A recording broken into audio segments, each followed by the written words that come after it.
Assalamualaikum warahmatullahi wabarakatuh.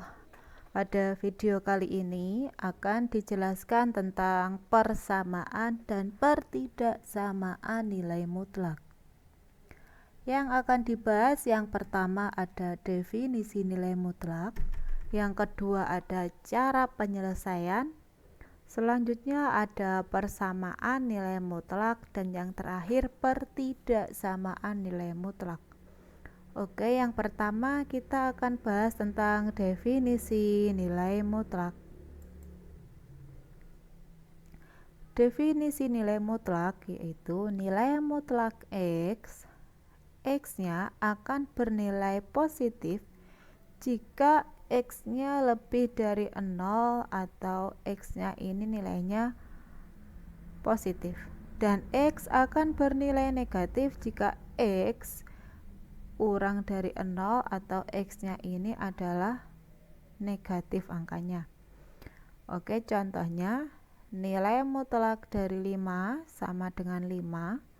Nilai mutlak dari negatif 5 sama dengan negatif dikali negatif 5, hasilnya adalah tetap 5. Jadi intinya bilangan mutlak, nilai mutlak itu adalah mempositifkan bilangan yang negatif, karena nilai mutlak itu adalah jarak ya, kan sudah dijelaskan pada video sebelumnya. Oke, selanjutnya kita akan bahas tentang cara penyelesaiannya. Cara menyelesaikan persamaan dan pertidaksamaan nilai mutlak. Yang pertama, menggunakan definisi nilai mutlak. Yang kedua, menggunakan grafik. Yang ketiga, menggunakan definisi nilai mutlak sebagai jarak. Yang keempat, menggunakan cara menguadratkan kedua ruas. Pada video kali ini yang akan kita bahas yaitu cara yang pertama, menggunakan definisi nilai mutlak. Oke, selanjutnya kita bahas tentang persamaan nilai mutlak. Persamaan nilai mutlak bentuk umumnya yang pertama ada nilai mutlak fx sama dengan k lebih dari 0 atau positif.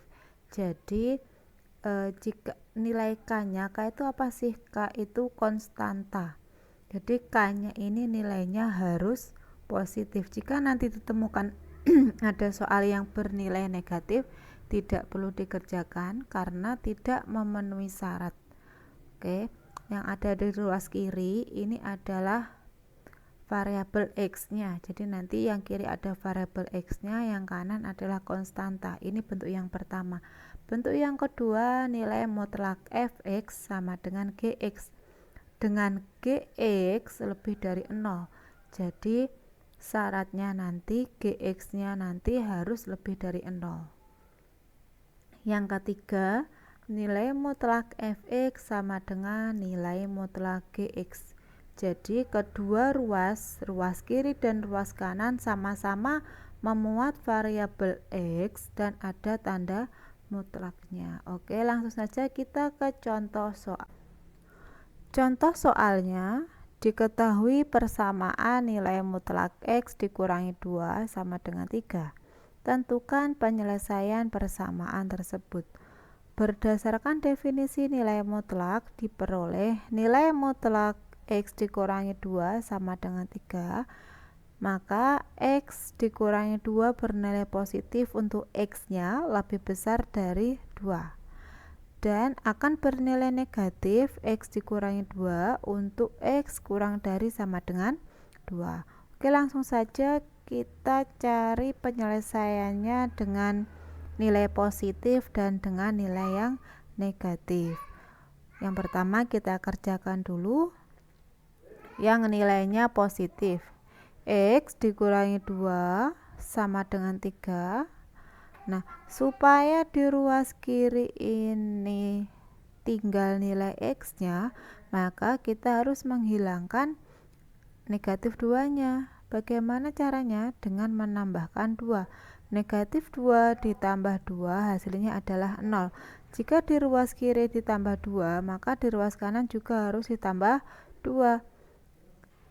3 ditambah 2 sama dengan 5. Jadi hasilnya X-nya sama dengan 5. Ini untuk X yang positif. Untuk yang negatif, maka jadi bentuk yang seperti ini, negatif X ditambah 2 sama dengan 3 ini bisa kita rubah bentuknya seperti ini. X dikurangi 2 sama dengan negatif 3. Maka supaya caranya sama seperti tadi, kita hilangkan negatif 2-nya, maka yang ruas kiri kita tambahkan dengan 2, maka hasilnya tinggal X-nya. Yang ruas kanan kita tambah dengan angka 2, hasilnya adalah negatif 1. Jadi himpunan penyelesaiannya adalah X sama dengan negatif 1 atau X sama dengan 5. Oke, yang terakhir kita bahas tentang pertidaksamaan nilai mutlak. Pertidaksamaan nilai mutlak. Bentuk umum pertidaksamaan nilai mutlak. Yang pertama ada nilai mutlak fx kurang dari A, atau nilai mutlak fx kurang dari sama dengan A. Yang kedua, nilai mutlak fx lebih dari A, atau nilai mutlak fx lebih besar dari A. Yang terakhir, nilai mutlak kurang dari nilai mutlak fx kurang dari nilai mutlak dari Gx, atau nilai mutlak fx lebih dari nilai mutlak Gx. Oke, langsung contoh soalnya. Nah, sebelum kita ke contoh soalnya, kita pahami dulu cara menuliskan himpunan penyelesaian pertidaksamaan nilai mutlak. Nah, yang pertama, jika nanti ditemukan himpunan penyelesaiannya berada di sebelah kanan titik 1, titik angka 1 ini, maka yang diarsirkan sebelah kanannya angka 1, maka himpunan penyelesaiannya nanti ditulis seperti ini. HP itu himpunan penyelesaian, singkatan dari himpunan penyelesaian. Jadi HP sama dengan X lebih dari 1. Itu jika hasil penyelesaiannya atau himpunan penyelesaiannya ada di sebelah kanan titik 1. Jadi untuk titiknya ini nanti menyesuaikan dengan soalnya ya, tidak terpaku pada angka 1. Oke.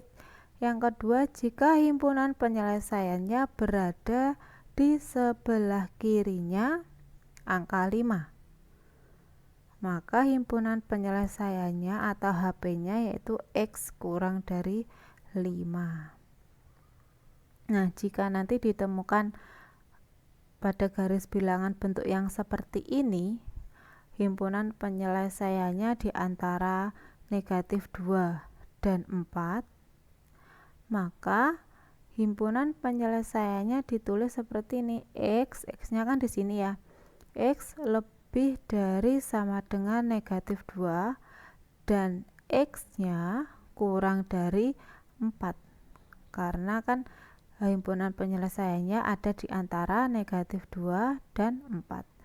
Jika nanti ditemukan pada garis bilangan himpunan penyelesaiannya seperti ini, di sebelah kirinya negatif 1 dan di sebelah kanannya 3, kebalikan dari yang nomor 3 ini tadi, maka himpunan penyelesaiannya atau HP-nya ditulis dengan X kurang dari negatif 1. Kan ini yang diarsir ya, karena diarsir di sebelah kirinya negatif 1, maka tandanya adalah kurang dari negatif 1, atau X lebih dari 3, karena yang diarsir adalah di sebelah kanannya angka 3. Oke, langsung saja kita ke contoh soalnya. Oke, sekarang kita kerjakan contoh soalnya, yaitu nilai mutlak 2x dikurangi 4 kurang dari 6. Nah, cara mengerjakannya, kita gunakan definisi nilai mutlak. Nah, yang pertama K-nya adalah positif, K-nya kan 6. Nah, yang pertama ini positif, yang kedua yang sebelah kanan ini negatif, kita jadikan satu ruas. Jadi 6-nya ini positif dan yang satunya 6-nya ini adalah negatif. Nah, tandanya ini, tanda kurang dari ini menyesuaikan pada soalnya ini. Kalau soalnya ini tandanya kurang dari, maka di sini nanti juga tandanya kurang dari. Nah, kemudian kita hitung negatif 4 ditambah 6, hasilnya adalah 2. Min 4 dikurangi 6, hasilnya adalah min 10. Nah, dari hasil 2x ditambah 2, 2x dikurangi 10 kurang dari 0 ini, dari masing-masing yang ada di dalam tanda kurung ini kita jadikan sama dengan 0. 2x ditambah 2 sama dengan 0, atau 2x dikurangi 10 sama dengan 0. Hasilnya yang sebelah kiri yang tidak ada variabel x-nya, kita pindah ruas ke sebelah kanan. 2 kita pindah ke sebelah kanan, hasilnya adalah min 2. Yang sebelah kiri tetap 2x ya. Jadi x-nya ketemu min 2 dibagi 2, hasilnya adalah min 1. Yang sebelah kanan berarti min 10-nya kita pindah ruas ke sebelah kanan. Hasilnya menjadi 2x sama dengan 10, x-nya 10 dibagi 2, hasilnya adalah 5. Oke, sekarang kita sudah ketemu nilai x-nya, ada negatif 1 dan ada 5. Kemudian kita gambar pada garis bilangan. Kita titik uji dengan x-nya, nilainya adalah 0. Yang kita titik uji adalah ini tadi, hasil dari pengurangan dan penjumlahan ini tadi. Jadi 2x ditambah 2 dikali 2x dikurangi 10 dari sini ya. Nah, x-nya ini kita ganti dengan 0. Jadi 2 dikali 0 ditambah 2, 2 dikali 0 dikurangi 10. Nah, 2 dikali 0 hasilnya adalah 0. Ini juga 0, sisanya adalah 2 dikali negatif 10, hasilnya adalah negatif 20. Nah, jadi x sama dengan 0, jika x-nya ini diisi dengan 0, hasilnya adalah negatif. Nah, pada garis bilangan ini, di mana letak posisi angka 0? Nah, benar, angka 0-nya itu berada di antara negatif 1 dan 5. Maka nanti yang kita ambil adalah yang hasilnya ini tadi, yang negatif. Jadi jika digambarkan lagi, himpunan penyelesaiannya adalah yang negatif ini sesuai dengan titik uji yang ini tadi. Nah, di sini nih, kalau di sini negatif, di antara negatif 1 dan 5 ini negatif, maka di sebelah kanannya dan sebelah kiri negatif 1 ini adalah positif. Nah, kenapa kok kita ambil negatif? Ini sesuai dengan yang kita titik uji tadi. Yang kita titik uji tadi nilainya, hasilnya adalah negatif, maka kita ambilnya yang negatif. Jadi himpunan penyelesaiannya yaitu x lebih besar sama dengan negatif 1 dan x kurang dari 5. Oke, terima kasih, sekian untuk video penjelasan kali ini. Semoga ada guna dan manfaatnya. Akhir kata, wassalamualaikum warahmatullahi wabarakatuh.